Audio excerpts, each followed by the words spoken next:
It's time to blow this scene. Get everybody in the stuff together. Okay, 3, 2, 1, let's jam.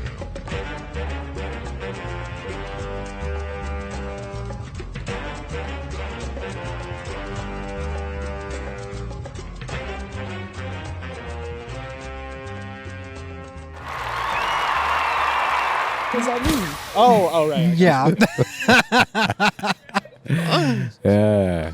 How y'all feel? Y'all good? Y'all, Yes. y'all all right? Y'all yeah. comfortable? Yeah, we're good. Okay, yeah, Yeah. all right. Are we just gonna- filming? Yeah, we gonna pop into it. Y'all ready? Y'all feel? And boom. What's up? What's up? What's up? Welcome back, goddammit, to another edition of Tell Me a Joke, the guideline to change the dream. I'm your host, the maniacal menace, Kyle Smith. Say the whole thing like a pimp named Slickback. And today, I wore this jacket in commemoration because I knew you was gonna be here and I knew we was gonna be talking to you. But put y'all hands together for what's your name?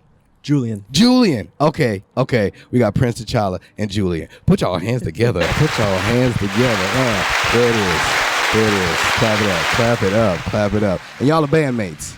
Yes. Yeah, okay. So what instrument do y'all play? Should I go first or you? You can go first. Okay. I play piano and do oh wait, that's the same thing. Be on the Vocals keys. and keys. Okay. Yes. This is what I do. Uh-huh.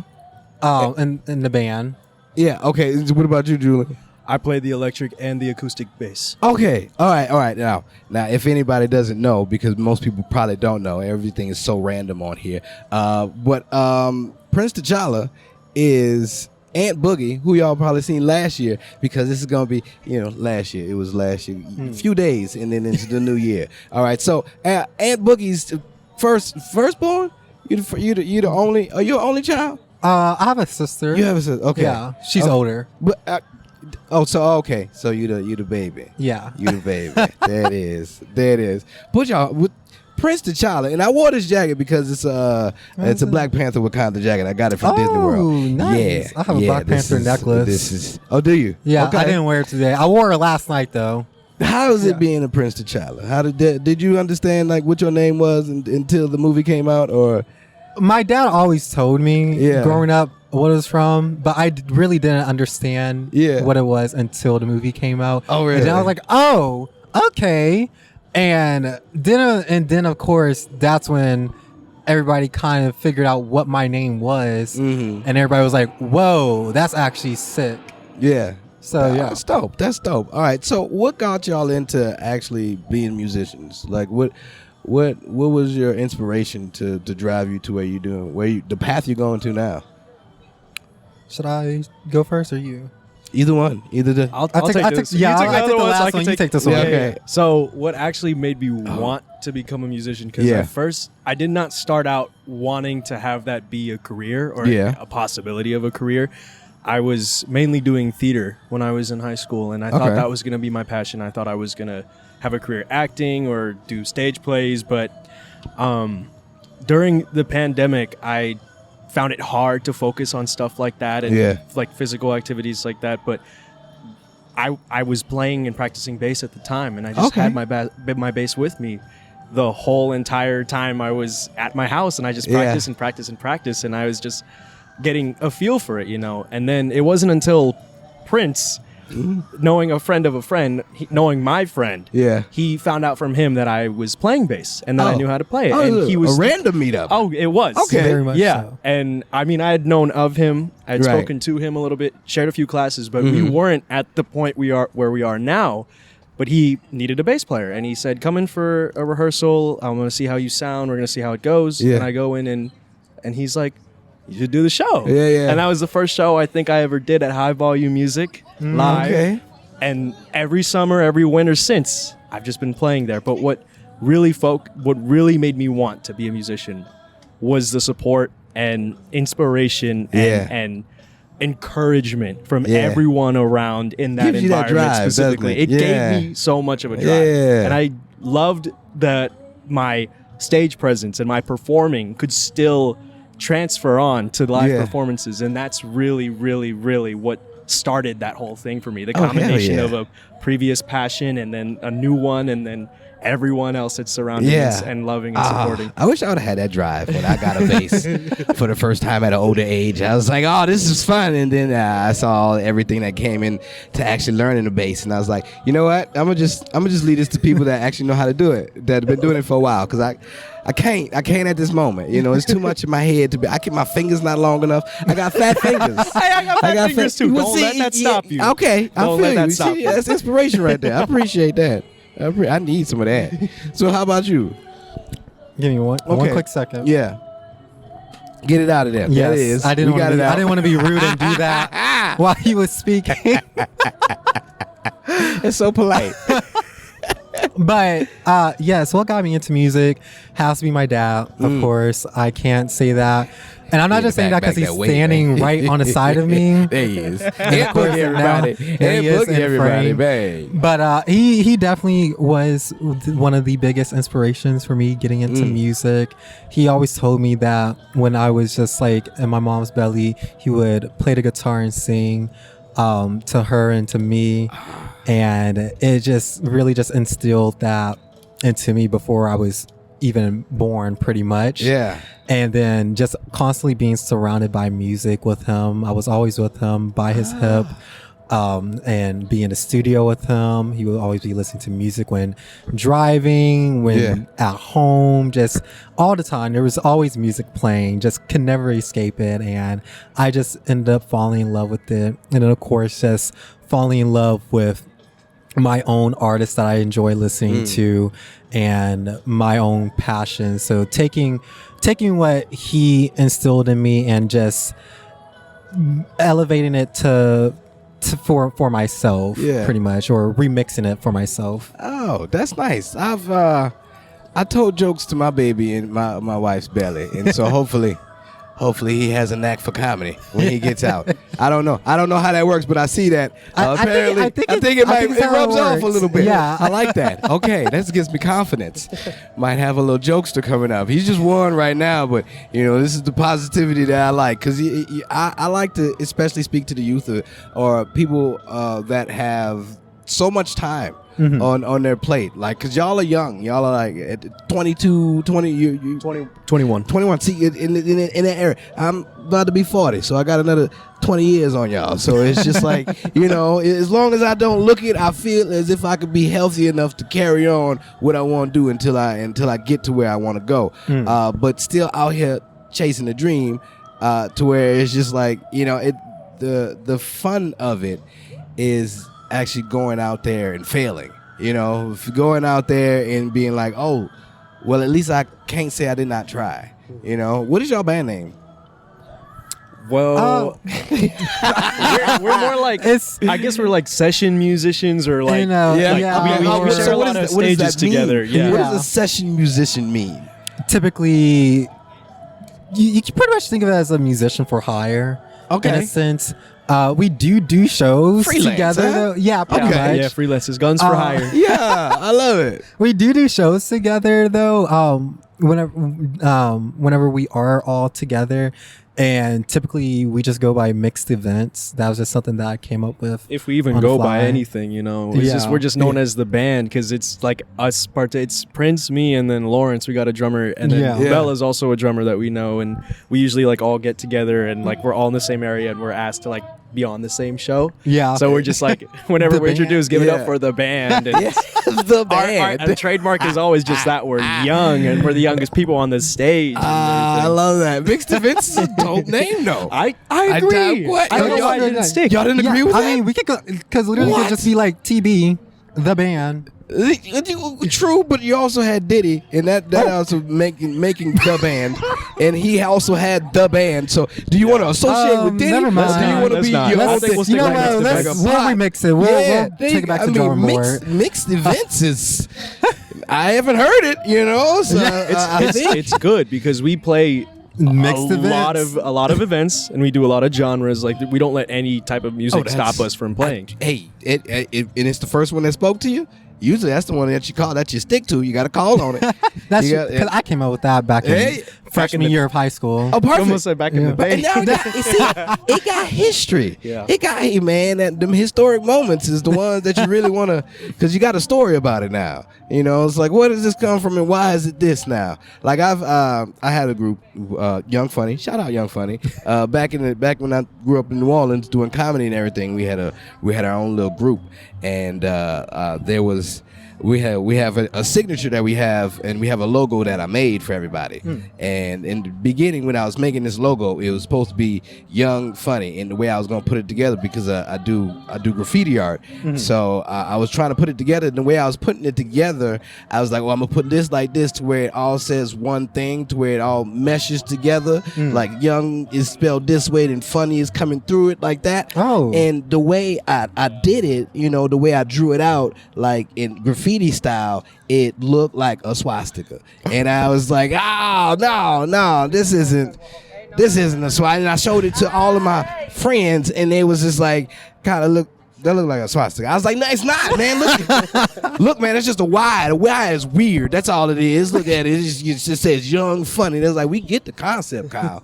But it's the delivery. Yeah. And I was like, oh, y'all gonna have to redraw this? You the presentation. It. Yeah. And I redrew it, and I basically made it look like a fleur-de-lis after that. And I was like, oh, why didn't I go with this in the first place? And so now until it became the fleur-de-lis, which it looks like it should have been this in the first place, now I have a story behind it. And it was like, first time you did it. Remember the first time you did it? It looked like a swastika, didn't it? He's like, yeah, it did. It did. I didn't want to admit it. I didn't want to admit it. I was like, y'all lying to me. I'm just like, no, we wouldn't lie to you, Kyle, especially about this. We're not going to walk around with this makeshift swastika on our shirt. No, thank you. It's not a symbol of hope no more. So, yeah. So yeah, man, that history of things, it's always fun to have, and y'all have that time to build. You know, that building time. What are y'all plans from here? Y'all in school, college? How does this go?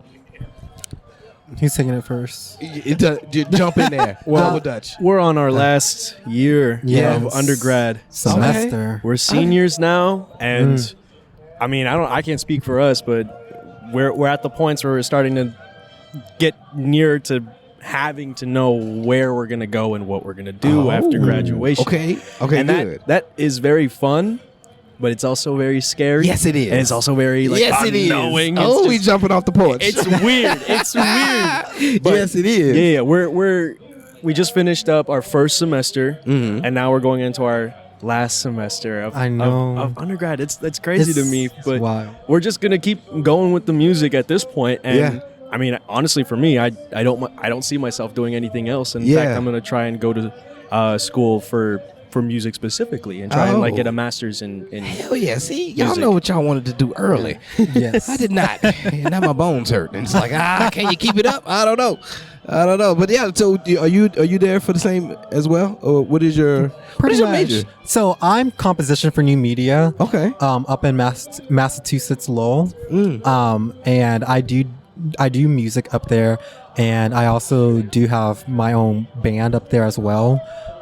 Prince Tchalla and the Royal Court. Which is a fabulous name. Yo, I have to add, I never got the chance to tell you it's a fabulous name. I understand how you use like mixed events. Yeah, sure. Yeah. When you come with this glorious name, oh my! The Royal Court. Okay, so Prince Julian and the Royal Court. You know what you're doing with your name, sir. Exactly. Yes, I was like, I need something that's gonna flow well. Yeah. We're Prince Tchalla, and I love doing tarot cards.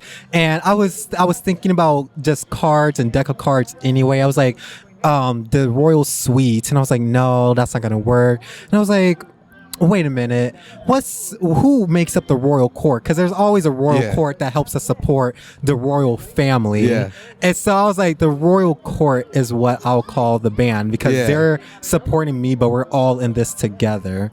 So I was like, Prince Tchalla and the Royal Court, and I love each of them. Like the members change up sometimes, but no matter who the member is, they're a part of the family for life. And they're all like some of my friends that I absolutely love and adore.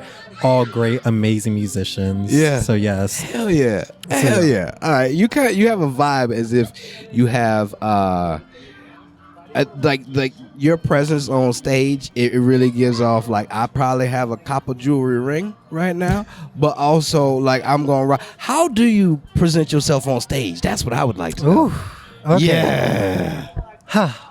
It depends, because for me, I always have to have a theme going on. I can see that, because the block and chain and just the way you present yourself out here, I'm like, oh, you are very interesting, and I love it. I want to know more.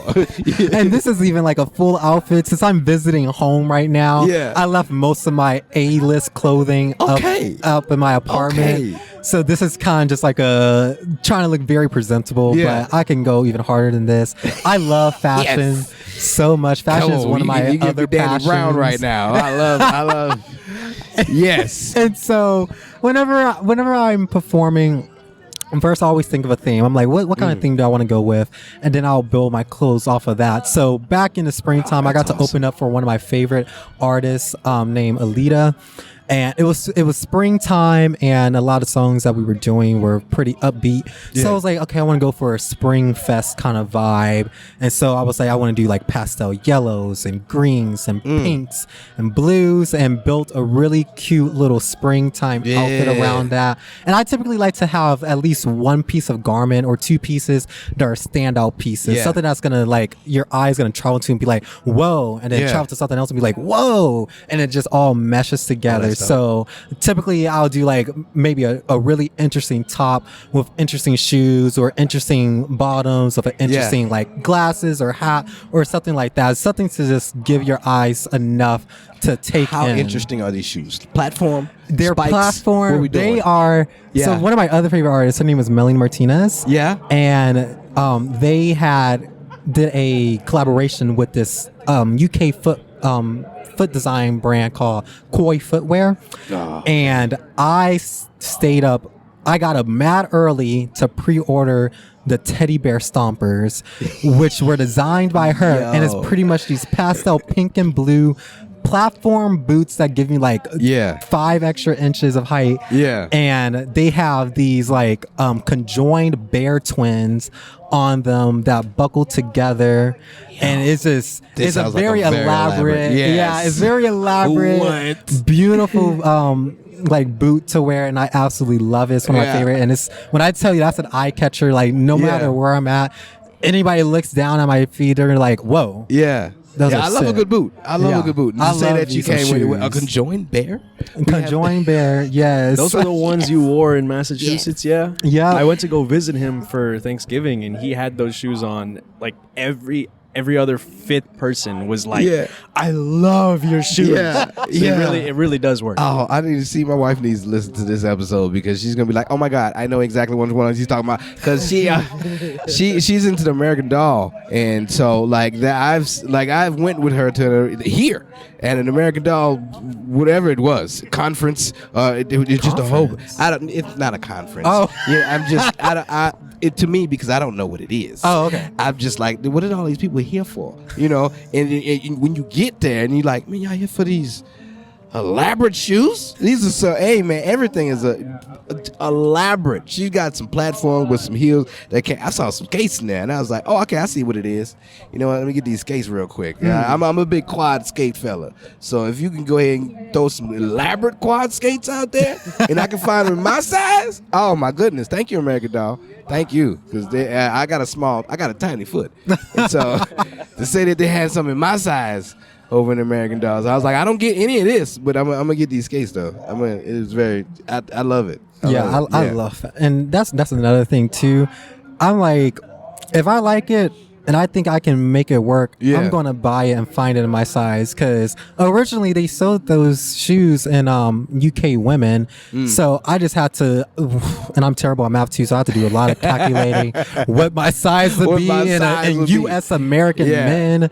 I have to go from UK women to US women to US men to figure out my size, but it was worth it. And again, you are for the cause. You're definitely gonna research for. See, I don't research for my fashions, because if I want to go ahead and be cheap on something, I would definitely go for the women's shoe, just because I know their size is a compatible size for my foot. See, I have a woman's foot. Is basically what I'm saying. I got real tiny toes and everything. So being able to find a nice shoe that I'm looking for, especially like if it's a Nike or a Jordan or something like that, I go to the women's size. I go to the women's size real quick. Bang bang. Give me me. And it's something that it's exclusive sometimes that you ain't gonna see, and it's like, you don't know where I got it from. Don't worry, you ain't gonna be able to get it because you ain't gonna look in the right spot anyway. Right. Boom, I'm winning. I feel as if I'm winning. You know, I can't, man. So, how is your dress attire? What are you base? You funky with it, right? I gotta be funky with it. Like, it's not my highest list of priorities for how I present myself on stage, but it is a key factor. Yeah, it is very much important for that. And I'm terrible because I mostly like go through the same clothes because I just know that they will work. Yeah. And they're my favorite clothes. Like I got a cool blue and white bowling shirt. Yeah. I got a red, I got a red and black like Cuban button up. Yeah. I got we get funky. A green and black soccer referee jersey that like matches the color of my base, so it just does the trick every time. And I love accessories and I love clothing, but I'm like, the non-musician part of me is not like hip to all that. Not hip at all. I'm just like, well, I'm playing an instrument. I look cool already, but let me look cooler. Yeah. But that's really all there is to it. I want to present myself in a way that like matches how I'm acting on stage. Yeah. And most of the time, it's just like a cool, laid-back version. Right. I never put too much thought into. Well, I do.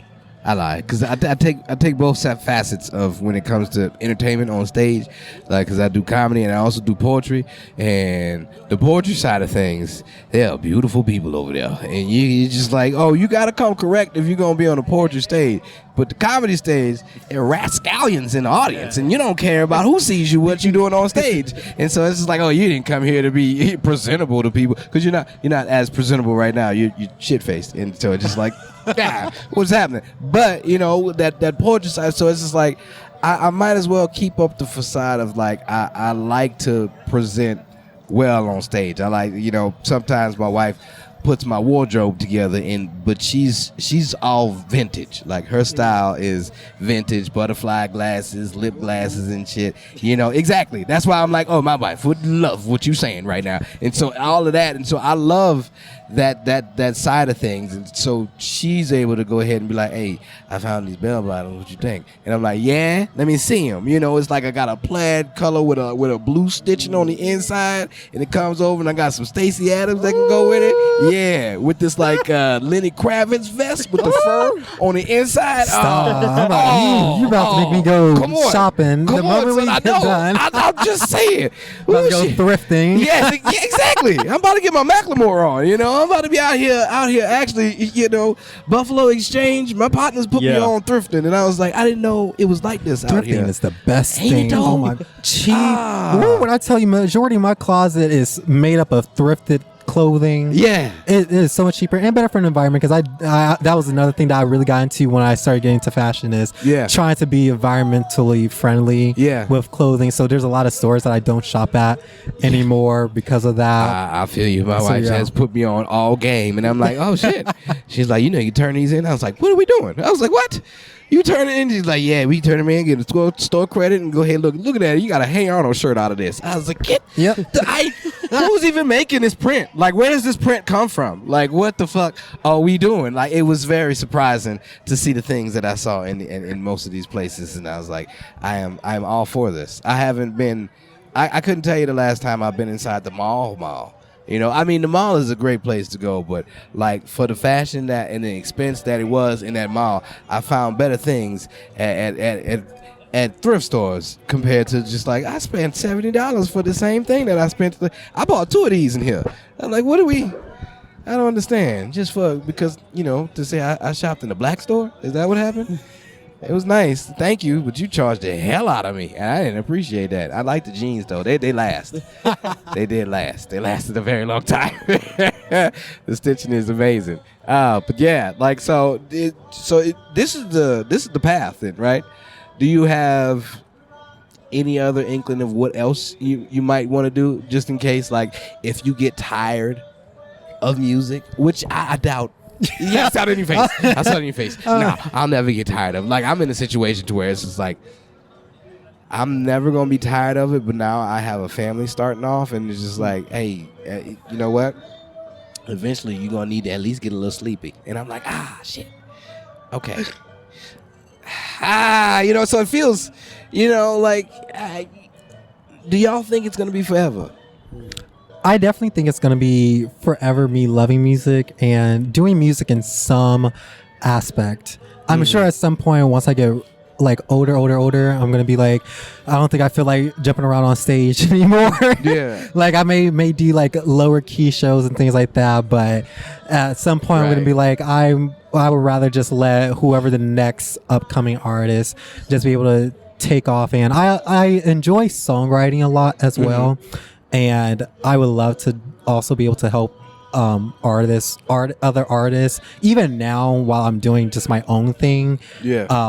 But prioritizing it more once I'm much older, before I eventually just decide to just retire and live a nice, quiet life in France. So yeah, that's the end goal. Yeah, that's awesome. The coastal area of France. I'm totally with that. Like, I made it to Texas so far. So Paris, Texas.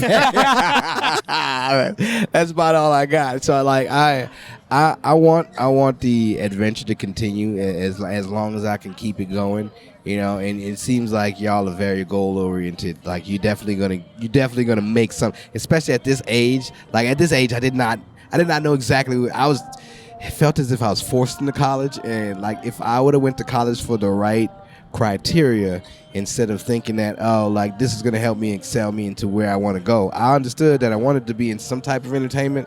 Like I thought I was going to be an actor or something like that. So I went into drama, and I also was inspired by Free Willy. So I wanted to become a marine biologist. Nice. But also I was so inspired by Free Willy that I did not know that marine biology has nothing to do with that Free Willy shit. And I was like, all right, never mind. I don't want to do this no more. It's like, what are we doing? Yeah, I didn't do my research at all. I just thought this is where college leads me. Boom, I could be this kid with the whales and everything. And then I saw Blackfish, and I was like, well, I dodged the bullet. These killer whales out here killing everybody. Oh my God. Keeping them in captivity. Don't do that. So I'm like, all right, well, I'm glad I'm doing this. And then my thought process, and somebody actually telling me, hey, you should be a comedian. And I'm like, okay. I've always wrote, I've always did poetry, and I was always silly whenever I explained things. So to put two and two together, I had to have somebody tell me, which was later on in life. And it was like, I wish I would have known this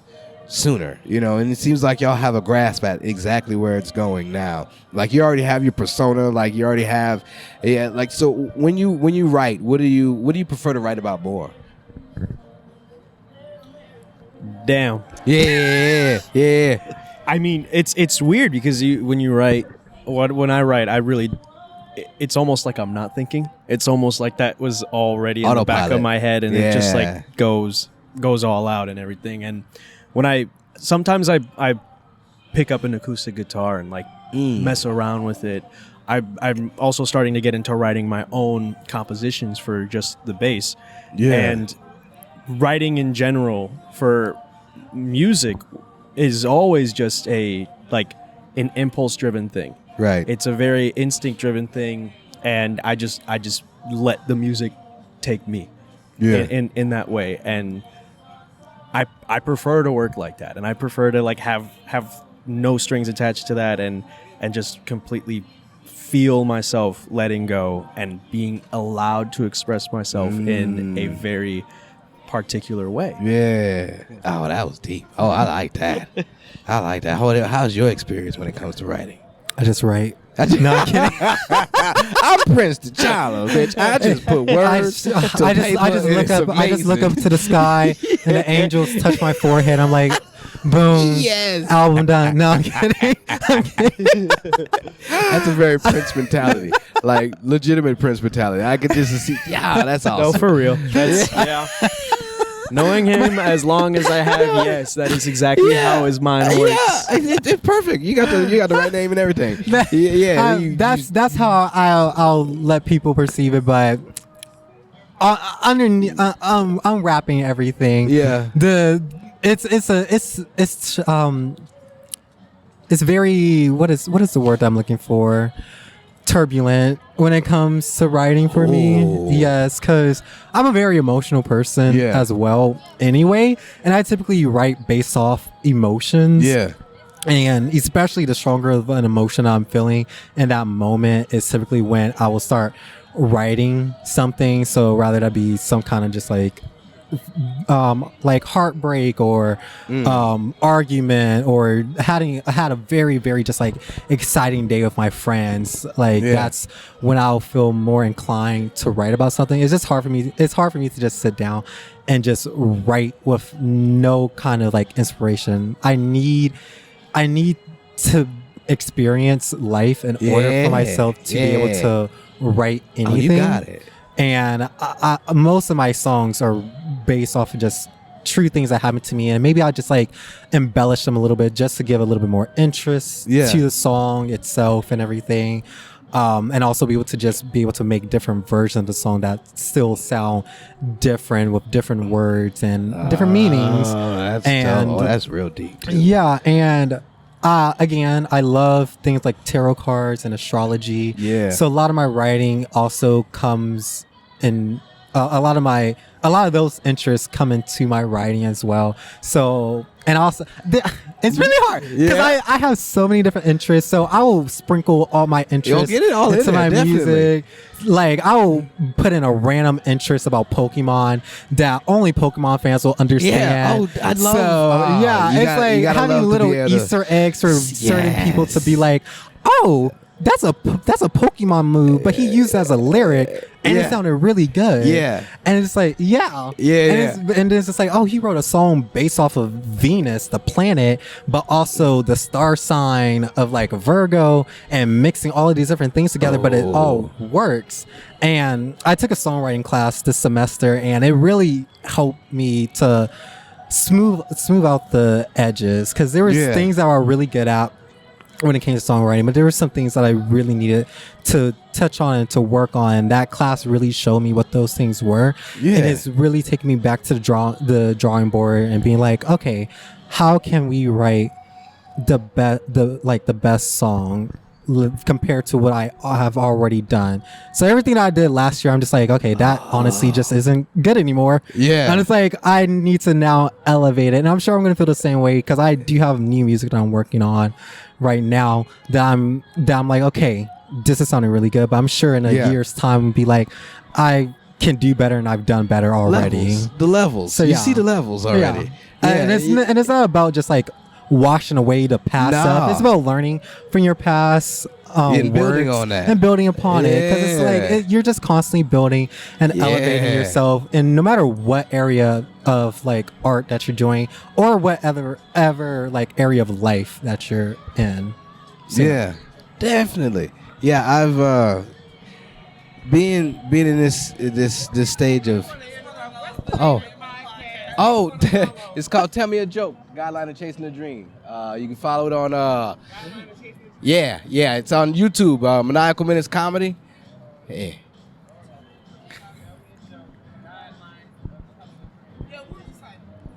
Oh yeah.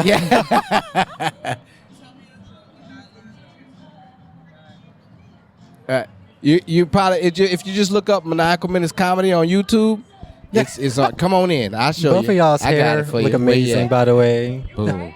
Yes, I'm an artist. Yeah. Are you do? See how this happens? No way. I've had writers block since my brother transitioned. So yeah.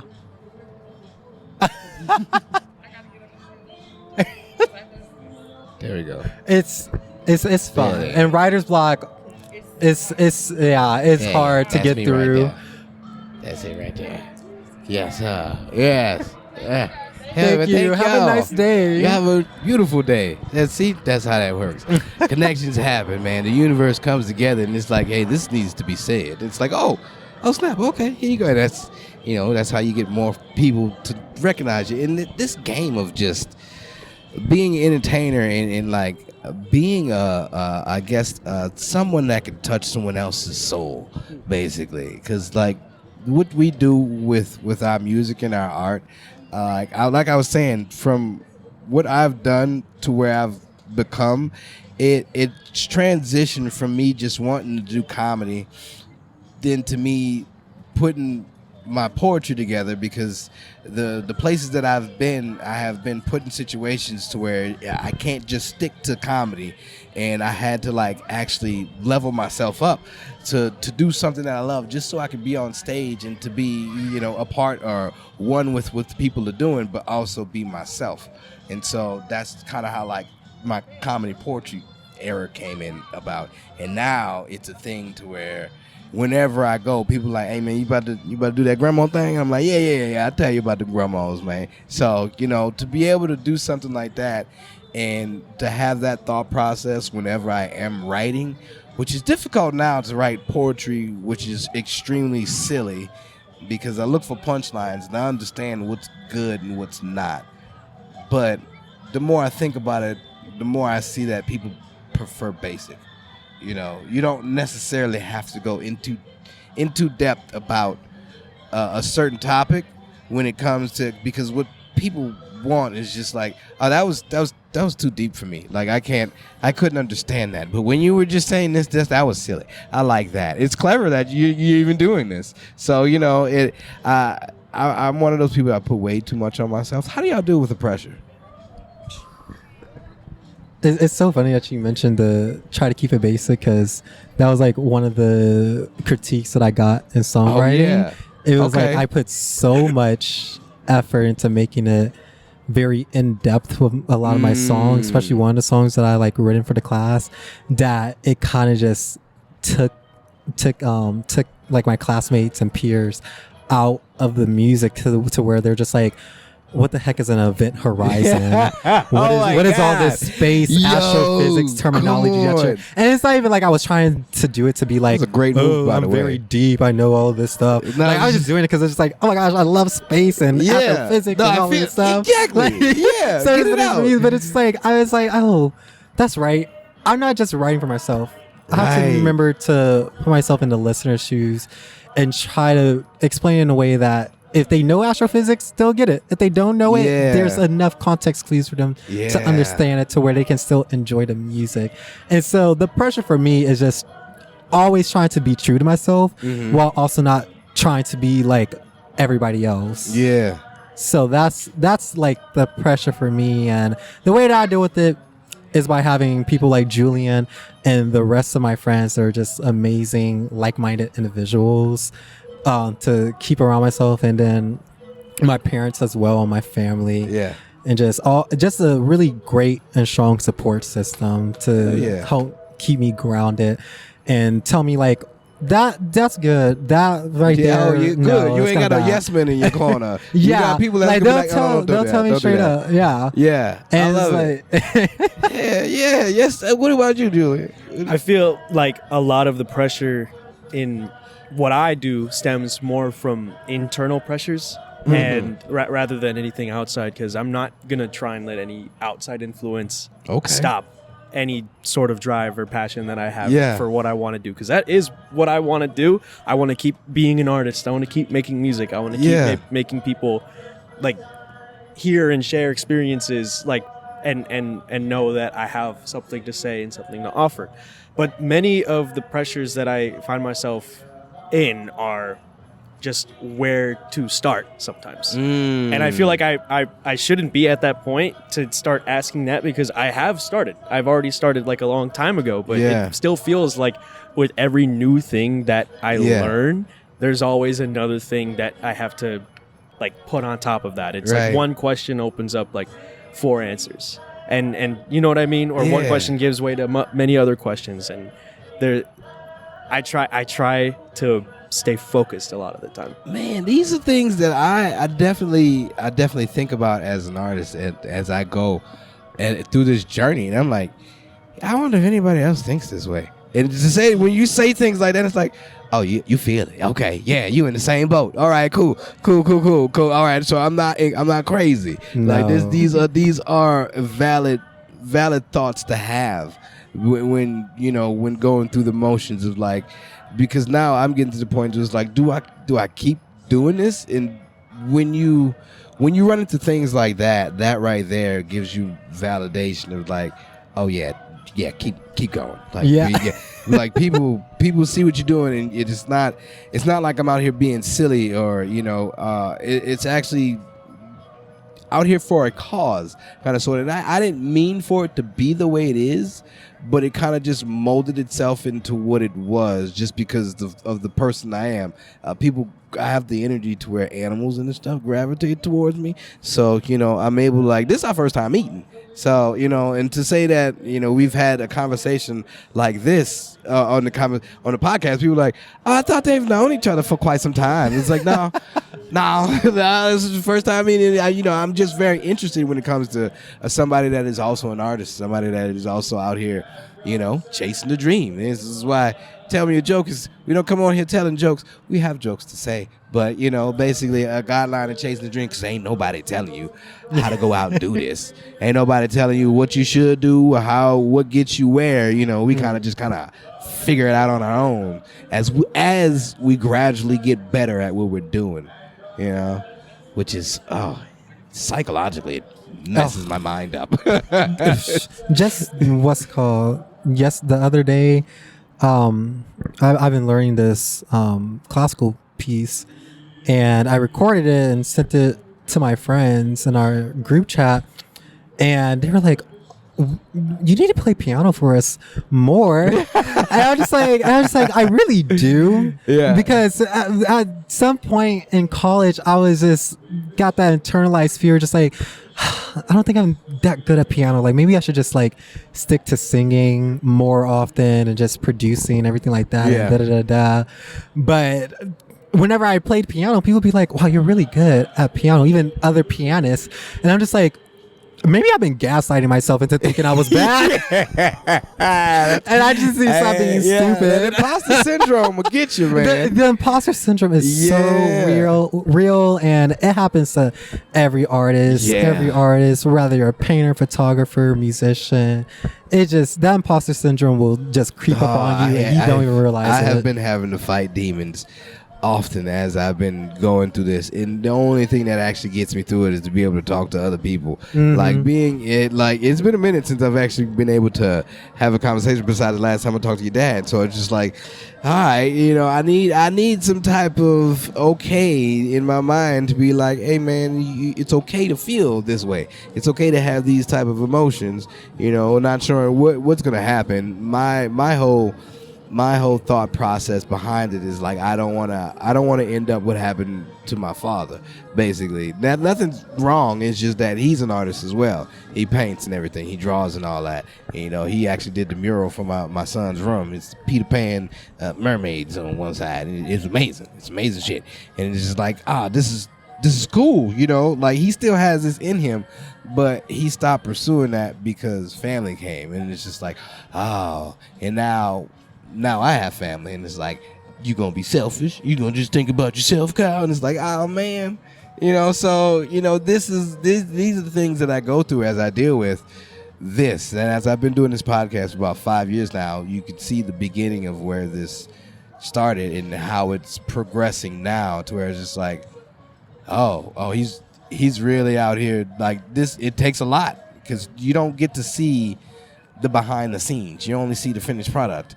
When you come to seeing somebody, and it's like, man, what did it take for them to get there? It took hard work and practice, a lot of it. Nobody sees the hard work and nobody sees the practice, and basically, this is me bringing in the behind the scenes.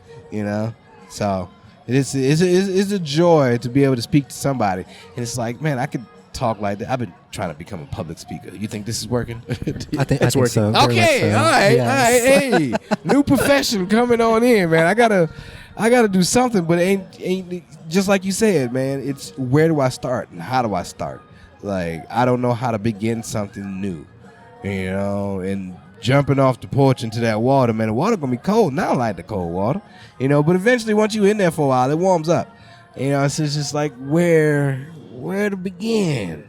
The pressure. I would definitely say one of my friends, I was scared about doing something and I texted him about it. He was just like, well, if you're scared, that means you should do it. And I was like, I hate that you're a psychology major because you know that it's real. Yeah. And I'm just that like, logic was okay. Yeah, I I'm see just what like, you're doing. okay, the logic makes sense. If I'm scared to do it, that means that I'm supposed to do it. So I was like, okay, fine, whatever. So I think that if you're not scared to do something, then it probably isn't for you. But if you're scared and you're having all these different self-doubts and what if scenarios, like, oh, what if this goes wrong, or what if this happens, that means you most likely should do it. And that's all that you think about now. It's If you're thinking about all the fearful things and you're scared of doing whatever it is that you want to do, then you should probably do it, as long as it's legal. Yeah. Let's preface that. Let's put the disclaimer. As long as it's legal incriminate yourself. and not going to harm anybody or yourself, then do it. Definitely. Yeah. I definitely look at it like that now, because like it's just like starting a new bit, or start having a new set, or making a new song. It's scary in the beginning, and I always put it to where I always think about, like, it feels like I've never done anything, like the imposter syndrome. It's like, oh man, I ain't done nothing. Like, why? What makes me think I can just go do this? Like, why do I think I have the gumption just to jump into a field of doing this, thinking that I've done something? And it's like, oh, I have done things. I packed up and left to LA just on a whim, thinking that, oh yeah, I'm gonna make it. I stayed out there for about a year, and it was a great experience, but like, I've lived in New Orleans my entire life. For 32 years of my life, I lived in New Orleans. And I told myself, hey, man, let's take a leap. See what happens. I can't say I didn't try it out. I can't say I didn't go out there and see what it was. I went out there, and I was like, oh, I definitely didn't want all of this. It was terrible. It was the worst. I mean, California is amazing. It's a beautiful place. The people are terrible. I ain't care for the people at all. Amen. And the environment is like, it's a succubus attitude out there. Everybody's just for self, but they want to leech off for of self others. and for sale. Yeah, my goodness, I couldn't. I was like, this isn't me. This isn't me at all. I'm glad I get to see this firsthand. And then right before I left, the pandemic happened. And I'm like, this is what's supposed to happen out here. It's supposed to burn because y'all are wrong. Y'all are wrong for how y'all treat people. And this is terrible. And y'all go ahead. They got fires down the street. And I'm glad they're coming, because I'm out of this month. I'm out. And so, that's just my bitter rant that I've had for years against LA. And New York was the place. That's real. Yeah. New York was amazing. I was like, I feel like Batman out here. It's just it's so grimy. It's so grimy. Besides the cold weather, and if I stayed in the flat somewhere and I had to do laundry in other places, I'm like, I don't understand how you get a washer and dryer to the second floor of any type of a complex out there. But whatever. I'm like, it's too cold for me. My bone's too small, and I get it. I don't want. The summertime is a place to visit for me, but I did like it. I like the griminess. I was like, I should have went here first. I might be a different person. Might not have came back to Texas, but I don't know. It's the crossroads, those crossroads, those decisions. I've been playing with that lately. What decisions have y'all made that have actually sent you in a different direction? Like a life altering direction. Life altering. I mean, life altering. Not major, but like. But life altering. Yeah. Like changed your life. Basically. And your life just took a direction that you didn't expect it to go, but your decision led you to that point. Yeah. And it could be good or bad. Yeah. Yeah. Anyone. However it feels. Yeah. So many prefaces. It got you here. You threw me in the deep end, but I was able to swim. Do you have anything in mind? I did. Because again, you kind of threw me. Cold water. I love it. We're gonna swim today. Originally, I was supposed to go to college in Oregon. Because what? The secrets come out. That changed my life. I love it. Wait, what school? UO? UO. Yeah. Yo, that was one of my top 3. It was, and I got first. in too. It used to be my first. Oh wow, let me let you finish. But that's crazy. Originally, I was supposed to go to UO. I got into the music program, but I think it was my SAT score for math. I'm really bad at math, y'all. It's like really bad. SATs suck. My SAT score for math it said below average. I was like, wow. I was above average for English though. I was always strong at English. Why you're a writer. And that's why I'm a writer. I was supposed to go to UO, and we like started planning and everything like that. Then I got the second letter that was like, oh, you didn't get into like the overall university. And I was like, wow.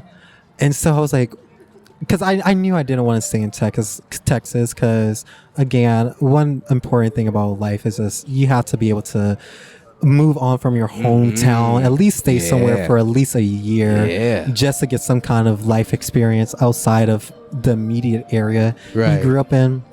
And so I was accepted into University of Massachusetts, and I was like, okay, this is my second choice. Let's go here. And honestly, it's kind of hard to think about. Sometimes I do think about it because I like thinking about all kinds of hypotheticals. I'm like in a different in the multiverse and everything like that. Like I always think about stuff like that. I'm just like, I wonder what Prince that actually got a good score on his math SAT score and went to Oregon.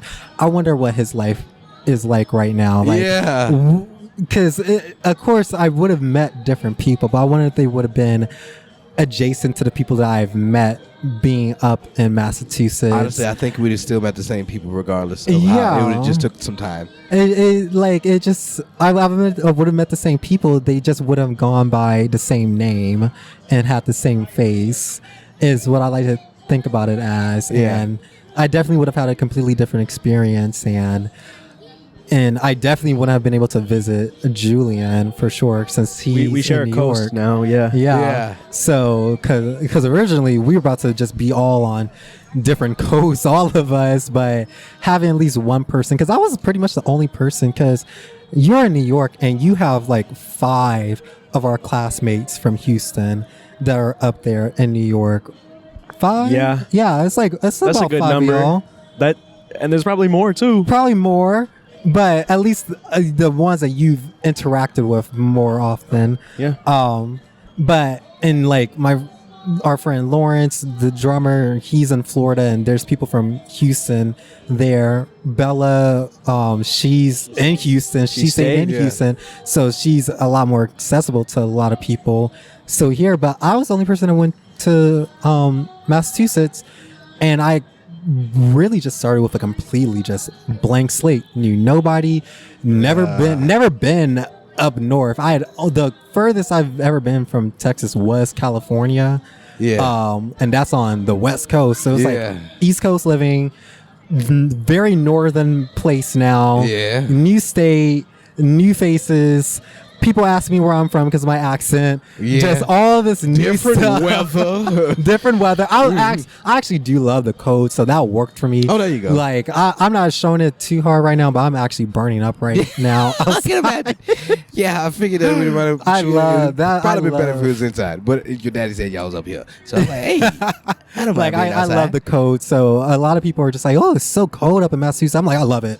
I love the snow. I love being cozy in my house or walking out in the snow with my jacket on. I still will complain a little bit because that's just natural to just complain a little bit, but I wouldn't trade it for this 80-degree winter weather. This is winter wonderland here in December. We are about to come into January. I don't know what is going on. It's hot, y'all. With this weather. Hot. Makes me nervous. But yeah, that's what I have to think about. Because like honestly, I also didn't really even want to go to college, but it's just like college is a good way to just explore more while being able to still get some kind of education, figuring it out.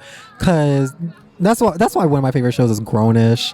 Like, because it really that show really does kind of tell you like, you're still going to be figuring it out no matter what. You're only grownish. You're not grown yet. I like that. Okay. What about you, Julie? What was that decision for you? I don't know. I can't even remember if it started with deciding to go to school in New York. And I don't go to school in the city. I thought that was going to be pretty crazy. I would rather just be somewhere that's close by to the city, but not where I'm living. Like right now, my brother goes to Southern Art Institute of Chicago, and that's right in the city. And you can't sleep sometimes because of all the sirens and trains and noise. So I'm like, good thing that's not me. I live in the beautiful town of Yonkers. Okay. I got a nice dorm house. I've been living there for 3 years in a row. I love it, and I'm worried about what's gonna happen after. But that's a future problem. Right now, I can say, damn, I feel like there were so many, and I feel like there were so many choices I could have made where I wouldn't end up in this position where I am right now or in my life. But I go to school at Sarah Lawrence College, and that's a school in Yonkers, Bronxville. It's like private liberal arts school. It's very, very free liberal curriculum where you can basically choose whatever you want to do and study whatever you want to do, but you only get as much as you put into it. It's kind of like the movie Accepted. Exactly. I would say yes, exactly. And I went to, I guess, pursue anthropology because that's one step closer to paleontology. I was figuring I could study more about humans, ancient humans. Like I got a whole back history of interest. Every 3 years, I wanted to change what I wanted to do. Yeah. And now I'm at the point where it's like, that is just this. It's not changing. I don't think it's ever going to change. But I went for anthropology, and then my freshman year, I joined a band. Because I had my parents ship my bass up to New York. I didn't take it with me because it was just too much. It was big. And they had them ship it to me. And the same day where it came in the post office, I heard from my friends that there was a jam that was happening in the music building. Sessions. And that was my first time entering the music building.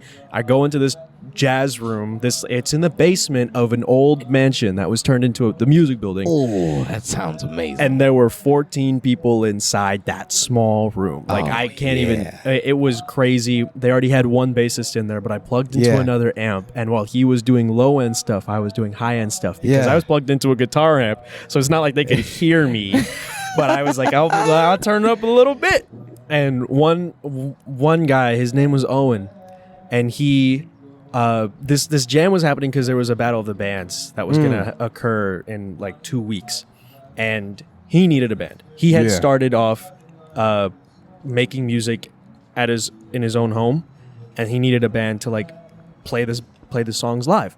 So after the jam was done, he pointed to me and a couple other people that I knew, and was like, can y'all stay for a minute? Yeah. I want to see if y'all can play these songs. And from that moment, I was in that band for about 2 years. Ooh. And it changed everything.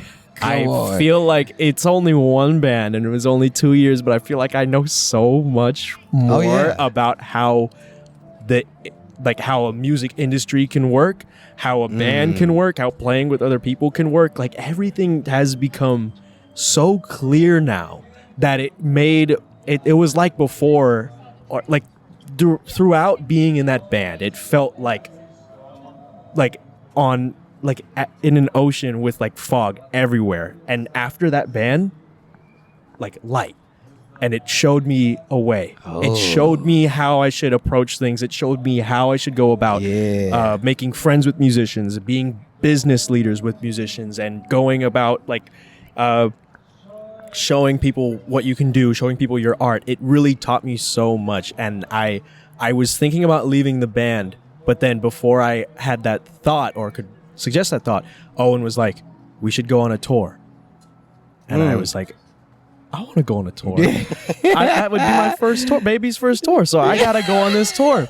And it was self-funded, self-sufficient. We took 3 cars, 2 people in each, all our gear in these cars, drove across the country. I'm telling you, Houston, Austin, amazing.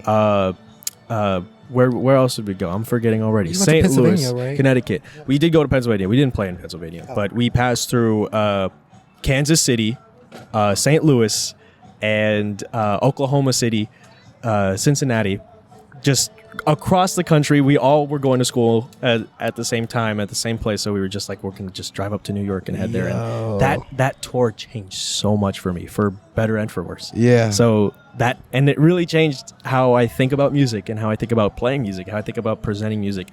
and more importantly, how I think about playing music with other people. Yeah. It's a very social thing. It's not just transactional between you and the audience. It's super transactional between you and other people that are playing with you. And it is very, very crucial that you look into the relationships of your bandmates, of your peers, of your musician friends. Like, it's so important, and I'm grateful for just doing that overall. I don't want to look at it like it was a great thing, it was a bad thing, it was the best thing ever, it was the worst thing ever. I want to look at it as like, I am the person I am because of that event. I'm grateful. That's grateful dope. for that event. Yes, sir. Oh, the younger perspective. I so love it. Oh, this has been good. Okay, now before we get out of here, this is great. This is I think this is gonna lead to where it did, and I am much of a better person now because of the things that I've learned from YouTube. All right, you can always learn something every day, and I'm going to go home and tell my wife, I learned things today, babe. I did. They taught me so much. But yes, to break up the monotony of everything, I like to play a game of choices. Games. Prince likes choices. Nice. I All love right. games. We got 4 options and 4 choices. All right. 4 options and 4 choices. So basically, you gotta be one, raise one, sell one, and then have relations with the other one. Okay. Those are your choices. Oh, Be Jesus, one, raise like, one, sell fuck, one. marry, kill. Yeah. It's close to that. Close to that. Relations with the other one. Okay. And your options are mermaid, mogwai, Mexican, and a manatee. Yeah. Do you not know what a mogwai is? Yeah. No, oh wait. Wait, hold up, because you went so quick. Hold up. Yeah. Hey, wait, what is a who? A Wait. Mogwai? Mogwai, yeah. Mogwai? Gizmo. I know a lot of animals, It's from but that's the movie Gremlins. Gremlins. Have you And ever I'll seen show that you. movie? I'm gonna be so There we honest with go. y'all. I don't watch very There we many go. movies. That's a mogwai. What? You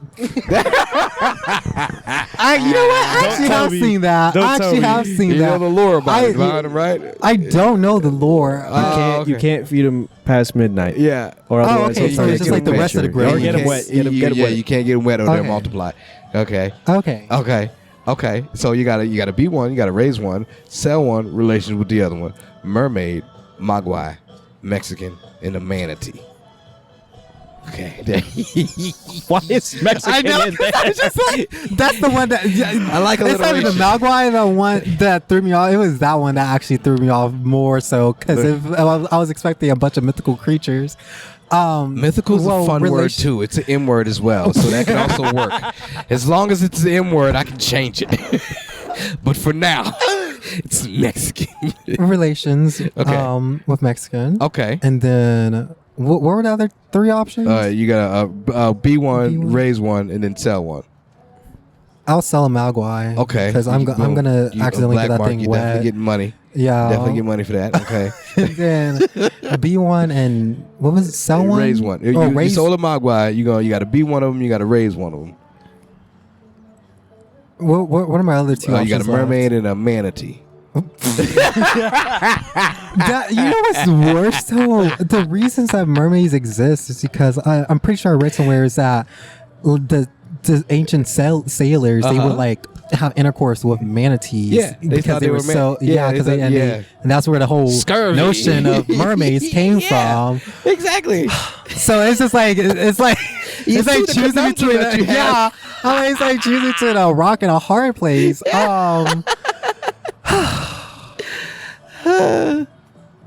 I mean, it feels. Oh my gosh! It's so fun. You know what? 'Cause if it does get, everybody has their own fingerprint too. I'll be a merman. Okay. Cause I don't know. It feels like it would be like the Little Mermaid, live in Atlantis, Oh, you could be and then the Aquaman. relation. Jason Momoa is a mermaid. Oh, so I can have legs. Yeah. Okay, It's your fantasy. It don't when matter. you say mermaid, I'm thinking Little Mermaid. I'm See, thinking the- sirens. I'm thinking that kind of People stuff. don't want to think behind what they know, and it's just like I know nah. Aquaman. Exactly. Exactly. You can go as far as you want. This is yours. Okay. I think I still stick with more merman, Little Mermaid kind of deal. Okay. I'm gonna have a relationship with a manatee because that's. No, you have a relationship with a Mexican. You gonna. Oh yeah, wait. gonna raise So the what am manatee I? I forgot my options. Yo, I forgot my options. And It's so good. You know what? I'll raise that manatee, and I'll be Aqua, and I'll be like It'll be a great I'll be able to Aquadad, come huh? onto land and stuff like H2O. Yeah. Exactly. Just add water. Exactly. Oh, no, Clear. Oh, at the age of 13, everybody gets their tail, you know? Or like Splatoon. Wait, I'll be an Octoling.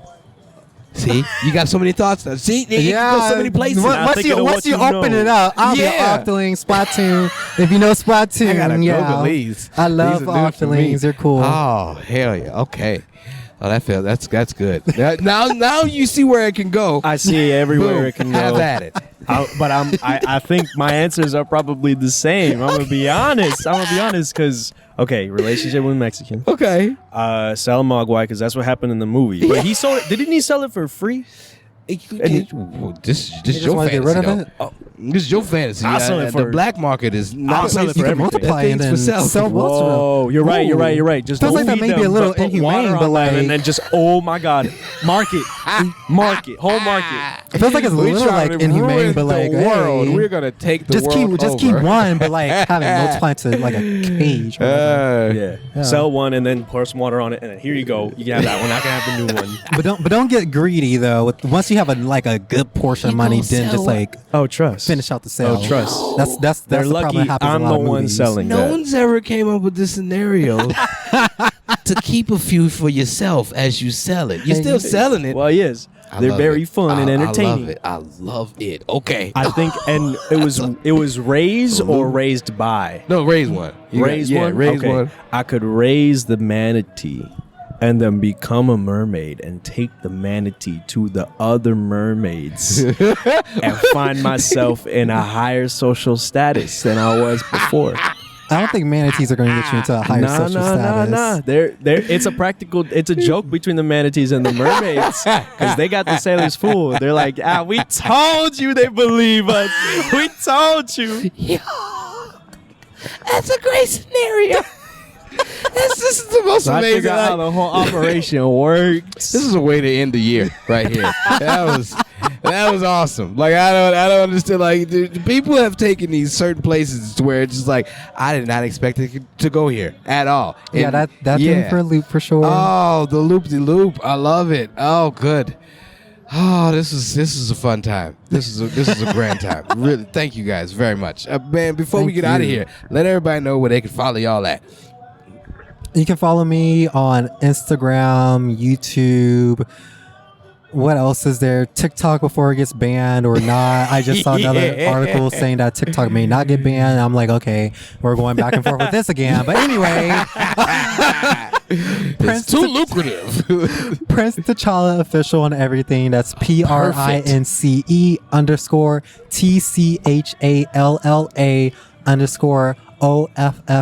PRINCE_TCHALLA_OFFICIAL. Prince Tchalla official everywhere. And check out my music as well. I do have new music coming out next year. One song has a little bit of a Western feel to it. So yeah, okay. something new. Okay, Cowboy I love it. Carter. Definitely get on the Cowboy Carter, Carter. you know who inspired me. Yeah. Thank Definitely you, get on the Cowboy Beyonce. Carter. Make sure to thank There it Beyonce, is. guys. Thank you, Beyonce. Hell yeah, Shabuzi. All y'all that's hitting the scene and showing these people that hey, we can be cowboys as well. We can do country. I love it. What about where you at, Julie? Julian Katome. You can follow me on Instagram at JECOTOM. That's just first two initials and then Katome. COTOM. JECOTOM on Instagram, on Facebook. And if you want to follow my band that I'm in, we make a lot of like jazz Get it out there. fusion, Get it a lot out of there. fun Oh, I love jazz dance, fusion. funk, everything. We don't let Yeah. anything get in our way of making music. You Love NEJ. That's You Love NEJ. It's exactly how it sounds. NEJ. On Instagram. You might want to spell that out because it confused me the first time I heard it. YOULOVENEJ. NEJ. Thank you. Okay, I was about to say ANY. Oh, yeah. Sorry, yeah, yo, because that's what I was thinking as Not a well when I word. first heard it. Not That's a what I word, was just an like. acronym. We Just spelled it acronym. out phonetically. We are. All right, hell yeah. This is it, man. Y'all have maintained composure to do all these we've had interactions with people on this podcast. People have came, stopped, and watched, and y'all have just boom. I am focused. That's why I have an the audience. Headphones. Usually, yeah, I know. But having to do everything and then having to break focus and then coming out and being like, "Oh, people looking at me, man. Hold on," you know. So I'm glad I don't have to turn be. around like, yeah. that's all you were saying. I pose. So Right. this has the been phones fun. out. Well, man, this has been Tell Me a Joke to God and Chasing the Dream. I have been your host, Monaco Minutes, Kyle Smith. Say the whole thing like a Pimp Lane Slickback. You know where to find me. You know what's going to be going on, man. Keep on dreaming, jokers. And until next time, like, subscribe, share, all that. Tell your friend, tell a friend, man. Holla. Bye.